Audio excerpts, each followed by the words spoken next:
యోహాను సువార్త 19వ అధ్యాయం 26, 27 వచనాలు సోదరి వెలంగని వచ్చి ఈ మాట చదవాల్సిందిగా కోరుతూ ఉన్నాను.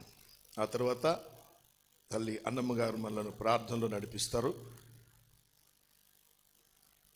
యోహాను సువార్త 19వ అధ్యాయము 26, 27 వచనాలు.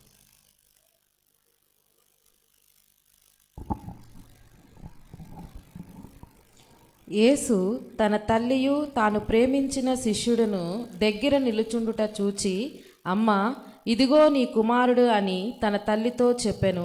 తర్వాత శిష్యుని చూచి, ఇదిగో నీ తల్లి అని చెప్పెను. ఆ గడియ నుండి ఆ శిష్యుడు ఆమెను తన ఇంట చేర్చుకొనెను. దేవుడి వాక్య భాగం దీవించునుగాక. ప్రార్థన చేద్దాం. తల్లి అన్నమ్మ గారు మనలను ప్రార్థనలో నడిపిస్తారు. ప్రార్థన చేద్దాం. స్తోత్రం.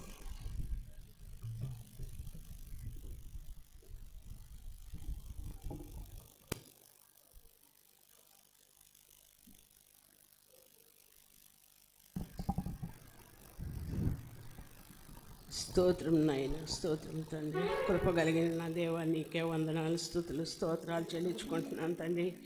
దయామయుడా, నీకే వందనాలు, స్తుతి, స్తోత్రాలు నాయన. అయ్యా, నీకు ఎనలేని కృతజ్ఞత స్తుతులు చెల్లించుకుంటున్నాను తండ్రి నాయన. అయ్యా, ఇప్పటివరకు ప్రభు నాయన 2 మాటలు చెప్పిన బిడ్డలు ఇరువురిని కూడా నువ్వు ప్రభు నాయన నీ రెక్కల చాటును భద్రపరిచి ఆ బిడ్డలను నువ్వు దీవించి ఆశీర్వదించి ఆ బిడ్డల నోటితో నువ్వు ప్రభు నాయన మాకు వాక్య ఆహారాన్ని మాకు అందించినందుకు నీకు వందనాలు, స్తుతులు, స్తోత్రాలు తండ్రి. ఇప్పుడు 3వ మాట చెప్పబోతున్న బిడ్డను కూడా ప్రభు నాయన నీవు దీవించి ఆశీర్వదించి కృప చూపించినైనా ఆ బిడ్డను ప్రభు నాయన నీ నోటి బూరగా వాడుకొని తండ్రి ప్రభు ఆ బిడ్డ చెప్పి మా వాక్యాహారాన్ని ప్రభు నాయన మా హృదయాల్లో నీరు కట్టి ఫలింప చేయి తండ్రి నాయన. అయ్యా, నీకే వందనాలు, స్తుతులు, స్తోత్రాలు చెల్లించుకుంటూ యేసయ్య అతి పరిశుద్ధ నామములు అడిగి వేడుకొని ప్రార్థిస్తున్నాం తండ్రి. ఆమేన్. అమ్మా నీ సుతుడటంతో మరి అమ్మతో పలికి, అమ్మా నీ సుతుడటంతో మరి అమ్మతో పలికి, రమ్మరాని జననీయంచు, రమ్మరాని జననీయంచు గతలుడి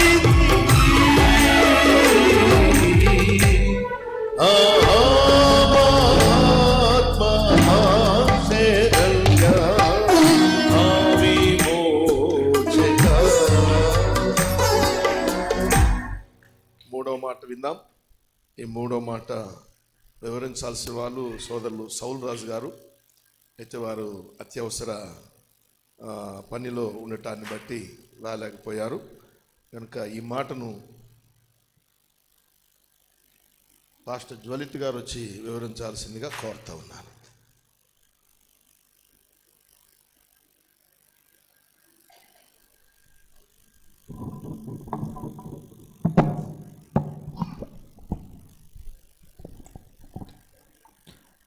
దేవుని పరిశుద్ధ నామానికి మహిమ కలుగును గాక. ఈ అవకాశం ఇచ్చిన దేవునికి మరియు సంఘ కాపరి గారికి ప్రత్యేకమైన వందనాలు తెలియజేస్తూ ఉన్నాను. నేరుగా మనము 3వ మాట ధ్యానంలోనికి ప్రవేశిద్దాం. యోహాను సువార్త 19వ అధ్యాయము 26, 27 వచనాలు.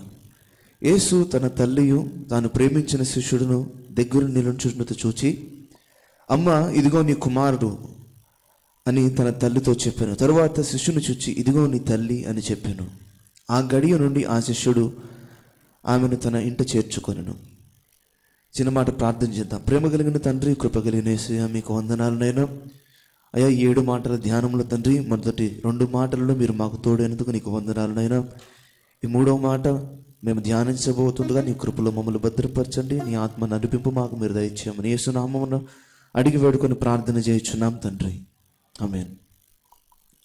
ప్రభునందు ప్రియ దేవుని బిడ్డలారా, యేసుక్రీస్తు ప్రభువారు సిలువలో పలికిన ఈ 3వ మాట మనము గమనించినట్లయితే ఇందులో మనకు ఈ మాట ఇద్దరితో పలికినట్లు మనకు కనిపిస్తూ ఉంటుంది. మొదటి భాగమేమో తన తల్లి అయిన మరీతో మాట్లాడాడు. రెండవ పంక్తిలోనేమో శిష్యునితో మాట్లాడాడు. తన తల్లిని గూర్చిన బాధ్యత శిష్యునికి అప్పచెప్పటం యేసుక్రీస్తు ప్రభువారిలో మనము చూస్తూ ఉంటాం.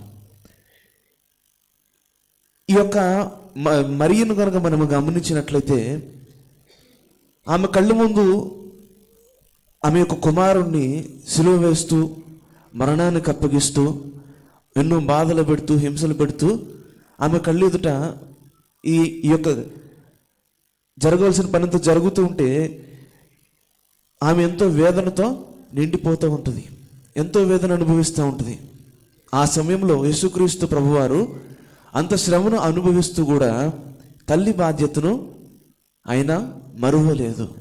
నిర్గమకాండం 20వ అధ్యాయంలో మనకు మోషే ధర్మశాస్త్రంలోని 10 ఆజ్ఞలను మనకు చూస్తూ ఉంటాం. అందులో 4వ ఆజ్ఞ తల్లిని తండ్రిని సన్మానించు. ఈయన ఇంత శ్రమ పడుతూ కూడా, ఇంత బాధపడుతూ కూడా తల్లి యొక్క బాధ్యతను మరువలేదు. యేసుక్రీస్తు ప్రభువారు సిలువలో పలికిన 7 మాటలు మనం గమనిస్తే 7 మాటలకు కూడా ఎంతో గొప్ప సందేశం అనేది ఉంటుంది. ఈ 7 మాటల్లో కూడా దేవుడు ఎంతో గొప్ప ఒక రక్షణ సంకల్పమును దేవుడు నింపి ఉన్నాడు.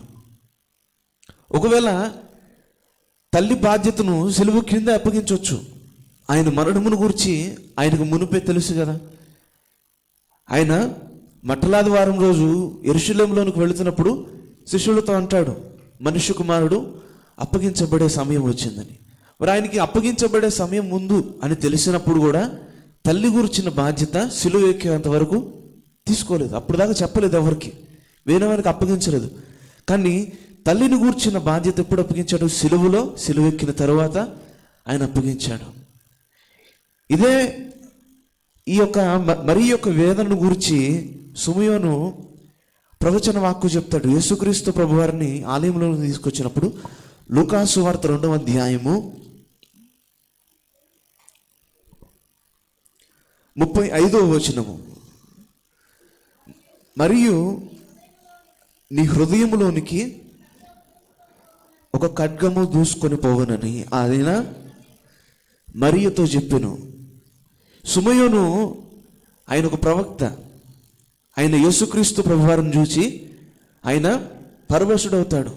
ఆ యొక్క 29వ వచనంలో, నాదా ఇప్పుడు నీ మాట చొప్పున సమాధానముతో నీ దాసుని అని చెప్పిన తర్వాత యేసుక్రీస్తు ప్రభువారిని గురించిన ప్రవచన వాక్కు, ఆయన సిలువ మరణమును గురించిన ప్రవచన వాక్కు సుమయోను మాట్లాడుతూ ఉంటాడు. నీ హృదయంలో గొప్ప ఖడ్గము అనేది ఒకటి దిగుతుంది, గొప్ప వేదనను అనుభవిస్తావు. యేసుక్రీస్తు ప్రభువారి సిలువ మరణం పొందే సమయమునకు ఆయన యవనస్తుడు. మామూలుగా కడుపును పుట్టిన పిల్లలు యవనస్తులైనప్పుడు ఏమనుకుంటారు తల్లిదండ్రులు? మంచిగా బాగా చూసుకునే వయసులోకి వీళ్ళు వచ్చారు, మమ్మల్ని చూసుకుంటారని. యేసుక్రీస్తు ప్రభువారికి వేరే సోదరులు ఉండొచ్చు. మనం అక్కడ గమనించినట్లయితే తల్లి బాధ్యతను శిష్యునికి అప్పచెప్తున్నాడంటే అక్కడ యోసేపు ఏమై ఉండాలి? యోసేపు ఈ భూమి మీద లేడు. ఒకవేళ యోసేపు ఉండుంటే శిష్యునికి ఆ బాధ్యత అప్పచెప్పే అవసరం ఉండదు.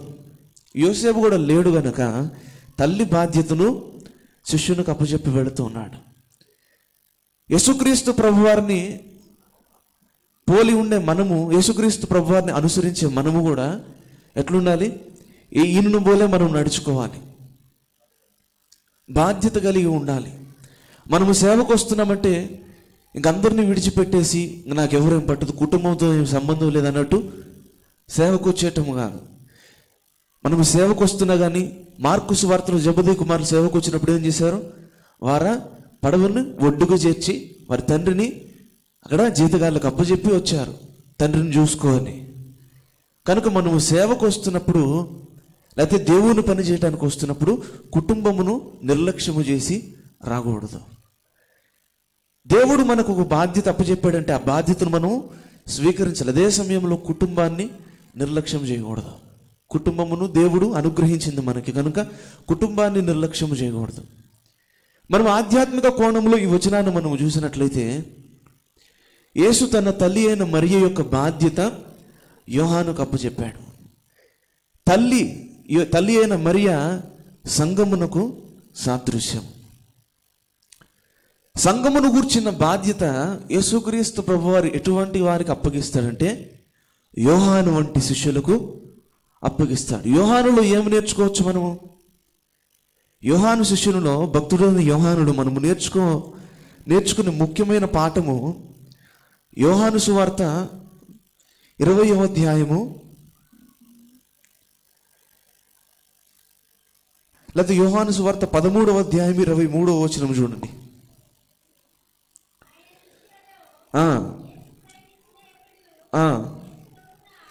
యేసు రొమ్మున ఆనుకొనుచుంది. యోహానుకున్న అనుభవం ఏమిటంటే యేసు రొమ్మున ఆనుకొనిన అనుభవము. యేసు రొమ్మున ఆనుకొనిన అనుభవం అంటే అర్థం ఏమిటి? అంటే తల తీసుకెళ్ళి హృదయంలో పెడతాడనా? తల తీసుకొని రొమ్మును పెడతాడన్నా? అది అక్షరార్థంగా తీసుకోవటం కాదు. కానీ యోహాను యొక్క ఆలోచన ఎప్పుడు దేవుని హృదయము తట్టు తిరుగుతూ ఉండేది. దేవుని చిత్తం ఏమిటి అని యోహాను ఎప్పుడు ఆలోచిస్తూ ఉండేవాడు. అందుకనే యోహానుకున్న పేరేమిటి? యేసు ప్రేమించిన శిష్యుడు. మరి ఏ ఇతర శిష్యులను ప్రేమించలేదా అంటే ప్రేమించాడు, కానీ అందరి మీద ఒక ఆకు ఎక్కువగా ప్రేమించాడు యోహానుని. అంటే దేవుని బాధ్యత, దేవుని సంఘమును కూర్చున్న బాధ్యత కానీ దేవుని పని విషయమైన బాధ్యత కానీ ఒక వ్యక్తికి అప్పచెప్పాలి అంటే తాను మొదట దేవుని చేత ప్రేమించబడిన వ్యక్తి అయి ఉండాలి. యోహాను అటువంటి వ్యక్తి. యోహాను సువార్త 20వ అధ్యాయంలో కూడా ఉంటుంది. పేతురు ఏమంటాడు? యేసు ప్రేమించిన శిష్యుడు, యేసు ప్రేమించిన ఒకడు. ఆ యొక్క మాట ఎవరి గురించి మాట్లాడుతుంది? యోహాను భక్తుని గురించి మాట్లాడుతుంది. యేసు ప్రేమించిన శిష్యుడు ఎవరంటే యోహాను. కనుక దేవుని ఇంటి గూర్చిన బాధ్యత, లేకపోతే దేవుని సంఘమును గూర్చిన బాధ్యత ఒక వ్యక్తికి రావాలంటే, దేవుడు ఒక వ్యక్తికి బాధ్యత అనుగ్రహించాలంటే ఆ వ్యక్తి మొదట దేవుని చేత ప్రేమించబడే వ్యక్తి అయి ఉండాలి. మరో సంగతి యోహాను సువార్తలోనే ఉంటుంది. 21వ అధ్యాయము 15వ వచనము. వారు భోజనము చేసిన తర్వాత ఇక ఈ 15వ వచనం దగ్గర నుంచి మనం చూస్తూ ఉంటే యేసుక్రీస్తు ప్రభువారు పేతురుని అడుగుతూ ఉంటాడు, సీమోను, నువ్వు నన్ను ప్రేమించుచున్నావా అని. అంటే ఏమని ప్రత్యుత్తరం ఇస్తాడు? నేను ప్రేమించుచున్నాను ప్రభు అంటాడు. మళ్ళీ కొంత సమయం తర్వాత మరలా అడుగుతాడు, మరలా ఆయన ప్రత్యుత్తరం ఇస్తాడు. మరలా అడిగినప్పుడు ఇంక సరే ఏమైంది? పేతురుకి విసుగొచ్చేస్తుంది. అసలు నేను ప్రేమిస్తున్నాను లేదో నీకు తెలుసు అన్నప్పుడు వెంటనే ఏమంటాడు? అయితే నీవు నా మందును కాయి. మొదట మనం చూసింది ఏమిటి? యేసుక్రీస్తు ప్రభువారు ఒక బాధ్యత అప్పచెప్పాలంటే యేసు ఆయనను ప్రేమించిన వ్యక్తి అయి ఉండాలి. ఇక్కడ సీమోను పేతురు దేవుణ్ణి ప్రేమిస్తున్న లక్షణం మనం కనిపిస్తోంది. దేవుడు తన మందను ఆయనకు అప్పచెప్తున్నాడు, ఆయన బాధ్యతను అప్పచెప్తున్నాడు. మంద అంటే దేనికి సూచన? సంఘమునకు సాదృశ్యం. సంఘమునకు సాదృశ్యం. ఈ సంఘమును గురించిన బాధ్యత ఒక వ్యక్తికి అప్పచెప్పాలంటే తాను యేసును ప్రేమిస్తున్న వ్యక్తి అయి ఉండాలి. మొదట దేవుడు ప్రేమిస్తున్న వ్యక్తి అయి ఉండాలి. రెండవది యేసుని ప్రేమిస్తున్న వ్యక్తి అయి తాను ఉండాలి. ఈ రెండులో ఏది జరగకపోయినా దేవుడు ఆ వ్యక్తికి బాధ్యత అనేది అప్పచెప్పడు బాధ్యత. దేవుని దగ్గర నుంచి బాధ్యత పొందుకోవటం, దేవుని పనులు భాగం అవటం అనేది ఒక అదృష్టం, ఒక గొప్ప ధన్యత, ఒక ఆశీర్వాదం. ఆ ఆశీర్వాదం రావాలంటే ప్రాముఖ్యంగా దేవుడు నిన్ను ప్రేమించాలని, నీవు దేవుణ్ణి ప్రేమించాలి. ఈ రెండు జరిగినప్పుడు ఏ రీతిగా అయితే యేసు ప్రేమించిన శిష్యునికి తన తల్లిని గూర్చిన బాధ్యత అప్పచెప్పాడో అదే రీతిగా మనకు కూడా సంఘమును గూర్చిన, లేకపోతే దేవుని పనిని గూర్చిన బాధ్యత అప్పచెప్తాడు. ఆ పనిని మనకు అప్పచెప్పినప్పుడు దేవుడు ఎటువంటి వారికి అప్పచెప్తాడంటే దేవుని ఇండ్లంతటిలో కూడా నమ్మకమైన పని చేసే వారికి ఆయన ఆ బాధ్యత అప్పచెప్తాడు. మోషేని దేవుడు ఎన్నుకున్నాడు. ఎందుకు? ఇశ్రాయేలు ప్రజలను నడిపించటానికి. ఎంతో గొప్ప సమూహము, లక్షల మంది జనములు, వారి పశువులు, వాళ్ళందరినీ నడిపించడానికి ఒక నాయకుడు మోషేని ఎన్నుకున్నాడు. ఎందుకు? మోషేని గురించి దేవుడు ఏం మాట్లాడాడు? సంఖ్యాకాండము 12వ అధ్యాయము 7వ వచనము. అతడు నా ఇల్లంతటిలో నమ్మకమైన వాడు.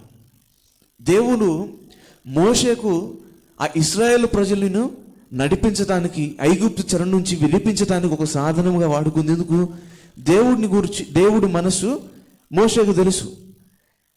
అందుకని దేవుని ఇల్లంతటిలో నమ్మకమైన పనివాడు మోషే.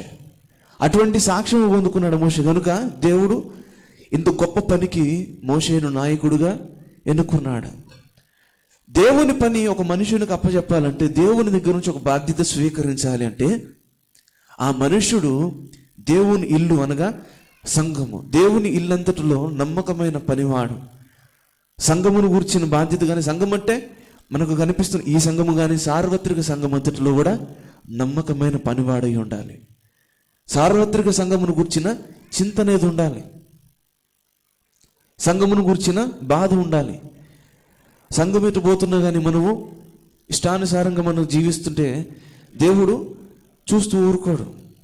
నా ఇంటిని గూర్చిన చింత వీరికి లేదని బాధపడతాడు ఆయన. సంఘము ఇష్టం వచ్చిన దారిలో పోతూ ఉన్నప్పుడు సంఘమును గూర్చిన చింత ఉండాలి. సంఘం అంటే మనమే. మనలో ఎవరికి ఏమైనా కష్టం వచ్చినా, ఏమైనా బాధలు ఉన్నా కానీ వారిని గూర్చిన బాధ మనము కూడా అనుభవించే వారమై ఉండాలి. ఇతరులు బాధపడుతుంటే వారిని చూసి సంతోషించడం మంచిది కాదు.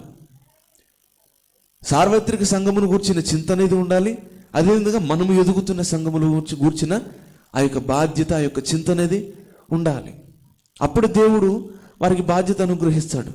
ఇవేమీ లేకుండా దేవుని బాధ్యత అనేది పొందుకోవటము అంత సులువైన పని కాదు. సులువైన పని కూడా కాదు కదా, అది సాధ్యమైన పని కాదు. దేవుని దగ్గర నుంచి మనము పని పొందుకోవాలంటే మొదట దేవుని చేత మనము ప్రేమించబడిన వారమై ఉండాలి. దేవుడు ప్రేమించిన శిష్యుడు, యేసుక్రీస్తు ప్రభువారు ప్రేమించిన శిష్యునికి తల్లి అయిన మరియ యొక్క బాధ్యతను అప్పచెప్పాడు.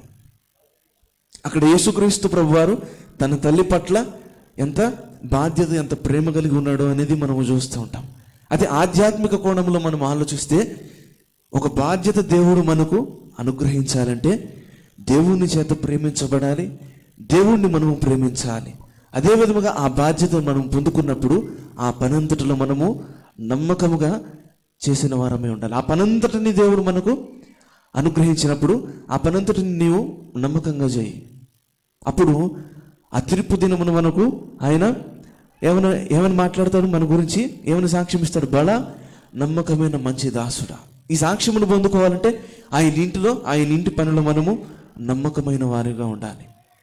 కనుక దేవుడు ఈ 3వ మాట ద్వారా మనకు నేర్పిస్తున్న సందేశము, ఒక బాధ్యతను నేను మీకు అప్పచెప్పాలంటే నేను మిమ్మల్ని ప్రేమించాలి, మీరు నన్ను ప్రేమించాలి. అదే విధముగా నేను అప్పచెప్పిన పనిని మీరు నమ్మకంగా చేయాలి. మనకు కూడా దేవుడు, మనమందరము దేవుని రక్షణ సంకల్పంలో ఉన్నాము. రక్షణ సంకల్పంలో ఉన్నప్పుడు మనందరి ద్వారా కూడా దేవుడు ఏదో ఒక పని భూమి మీద జరిగించాలని ఆశిస్తూ ఉంటాడు. రక్షింపబడిన విశ్వాసి దగ్గర నుంచి దేవుడు కోరుకునేది ఏమిటంటే, ఏదో ఒక పని ఈ వ్యక్తి ద్వారా నేను భూమి మీద చేయాలి, ఏదో ఒక పని చేయాలి. మరి ఆ పనిని మనము పొందుకోవాలంటే మనము ఈ యొక్క లక్షణాలన్నీ మనము కలిగి ఉండాలి. ఈ లక్షణాలు మనము లేకపోతే దేవుడు మనలను వాడుకోవడం, దేవుని చేతులు మనము పనిముట్టుగా మనము వాడబడలేము. కనుక దేవుని చేతిలో ఒక సాధనముగా వాడబడాలంటే ఈ లక్షణములన్నీ మనము కలిగి ఉండాలి. దేవుని చేత ప్రేమించబడాలి, దేవుని ప్రేమించాలి, అదేవిధంగా దేవుని పనిలో నమ్మకమైన వారముగా ఉండాలి. కనుక ఈ లక్షణములను కలిగి మనము విశ్వాస యాత్రలో కొనసాగుదాం. దేవుడి వాక్యమును మన వెనుకటిలో ఆశీర్వదించును గాక. ఆమేన్. దేవునికి స్తోత్రం. ఈ 3వ మాటను చక్కగా వివరించిన ప్రవీణ్కు ప్రత్యేకంగా అభినందనలు తెలియజేస్తూ ఉన్నాను. అందరం ఒకసారి ప్రభువుకు స్తోత్రం చెప్దాం. హల్లెలూయా. దేవుని బిడ్డలారా, ఇంకొక